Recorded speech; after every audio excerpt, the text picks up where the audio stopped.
What's up, everyone? I have an execution gameplay on the map Glory, and it's going to be an Inside My Mind episode. I am Kate for some reason. I've been having this glitch where it says join in progress, so I don't get my actual character, but you know what? I guess it doesn't really matter. I'll just have to let it go. It can't be Dom this time. So off the bat, you're going to see that this is my base strategy, which by that I mean if I don't know what I'm doing, this is what I'm doing. And that's running to grenades. You can get a lot of good angles into the boom shot / drop shot side of Glory when you do this. And obviously you can win and pick up grenades. And you saw that I got off a really good cross. Although I did let them get grenades and somebody did die because of that. But I think the cross that I did there was crucial because it helped my teammates win the boom shot area, and that is so key. The turret is definitely good and very powerful on this map, but I still think, especially for execution, you have to put the majority of your players on the power weapon because the power weapon can counter the turret and you can move around with the power weapon. So right there, you just saw a player rush me. I was smart enough to quickly switch to my shotgun and play defensively, and now I am bum rushing the drop shot player. I put him in a really awkward situation because I was too close for him to actually use the drop shot, and he didn't have time to switch his weapon, which is why I pushed him so hard, especially since I know the drop shot can be a pretty big advantage for the other team. So I think that was a really good move on my part. I did get a little lucky with that follow-up kill there. I shouldn't have mantled. That player could have easily killed me, but I was just lucky, and sometimes, you know, that's what these encounters come down to is just a bit of luck. You see that I rolled towards the turret there because my jackass of a friend Crafty was shooting at me, trying to cause problems, and I'm just gonna go quiet here so you can watch this. Luckiest drop shot in the world. I did not mean to hit it off of the wall there, but I did it just in the nick of time, and that's really just very unfortunate for the other guy and incredibly lucky on my part, but that was not intentional, although I will not complain with the outcome of that. So we're already up 2-0, a strong start. I don't push nades here because I can see with my TACOM that there's a lot of people here, and I actually end up backing off, looking at my bottom left screen, seeing that they have boom and that there was another player in the exact same position that I was in. That's a complete waste in my opinion to have two players on top of where we did by the nade area. It would be much better if we had put players in other positions, so I don't think that that was a great kind of initial rush off the start for my team and myself. And now you can see things are just kind of falling apart here. I know I'm probably dead because there's a boom shot, so at the very least I tried to take somebody with me, but I wasn't able to. And I think that that round can just be attributed to poor position placement. Shout out to Elusive Shark. I believe he watches the channel. He almost pulled off the clutch for us here, but not quite, and we actually do end up losing that round. Just as a side note, I include the scoreboard in between every round because I can give you some context as to who's doing well in a match and who you kind of have to watch out for, and that's information you can kind of tap into when you're playing the game. So I actually switch up my strategy here, and I support directly the drop shot area because in execution, as I've said in my tip video, if you just keep doing the same thing over and over again, the players are eventually going to capitalize on that, or, you know, your success will become stagnant, I think, and we did end up losing the previous round, so if there was a round to switch up the strategy, that was it.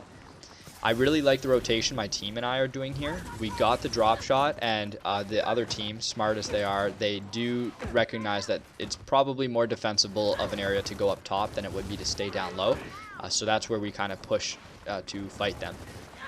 This player, however, ends up flanking, and we realize he's alone and decide to put all of our resources almost on him, basically. So we push, keep a safe distance, and get off a really nice Lancer. And if across the board, I guess my team won the 1v1s. You saw my teammate there had just martied, but we're in a much better position than we otherwise would have been. So it's a 2v1, and now we just need to find this last player. I get a call out from one of my dead teammates that he's just sitting on grenades, so I'm going to go wide. If you are in a party and somebody is dead, the way the names are displayed, it's either bright blue or bright red depending on the team. It can be very easy to find players that are kind of hiding around the map, so don't feel like you're absolutely useless when you're dead. You can definitely help with callouts and just kind of almost be like the coach for your team for whoever remains. So that was a really strong round, I think, and this is going to be another one. This is one of my favorite flanks to pull, and it's not one that people pay too much attention to. You can see that the other team was ready to fight for that boom shot and get really close. but I take it upon myself to rush in down the middle. Their eyes were not on me. They were focused on my teammates, which set me up for 2 easy kills. I basically bait this player here. Either I'll let my teammate clean it up if he's able to, or if another player rushes for the revive, I'll get a double boom. My teammate did clean it up, and now we have a really strong lead, but these guys are not going to let us get the win as easy as it may have looked at this point. So I run my base strat after running a couple different strategies, and I'm a little slow to pick up nades here. I do make a mistake here. Notice how I basically threw both grenades on top of each other. I think that's a common mistake that people make, and one that I just made right there. People have this bad habit of putting their second grenade right on top where their first grenade was, and I don't think that's the best use of grenades. You know, you can either map a much larger area, or you can even hold on to that second grenade for a newer encounter. So I think I put grenades to waste there, and now we're in a really bad situation. I see one player here, and I think I make the correct move in wanting to challenge for the 1v1, but I was pretty horrendous with the challenge, and I basically rolled, and he timed his shot with my roll.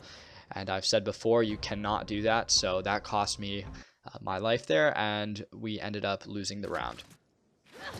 So, spoiler alert, we are going to lose this round as well, and the way I die, I gotta really applaud the other person. I run my base strat here again.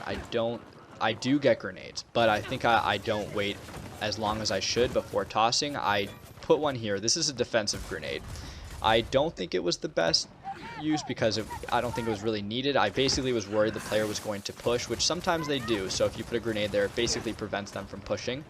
And that second grenade toss wasn't very accurate either. I was trying to take out the person on the turret, but it was a little bit far. And there's the kill I was talking about. So he got off a really nice shot there, but it was also in part because of where I placed myself. He basically predicted where I was going to be based on the fact that I slid into cover. And that's another mistake that I think is fairly common for players to make, and one that I made there, is that you have to be really careful that you don't slide into cover where a player is prepared to shoot, and that's exactly what I did there. Good nade placement. I cleaned up my teammates' kills. Could have potentially got a double. A little bit of a risky nade where I had thrown it through the smoke. I sometimes like to do that. I think it can be very effective because it's so hard for the enemy team to respond to nades that have been thrown into smoke grenades. They can't really see them.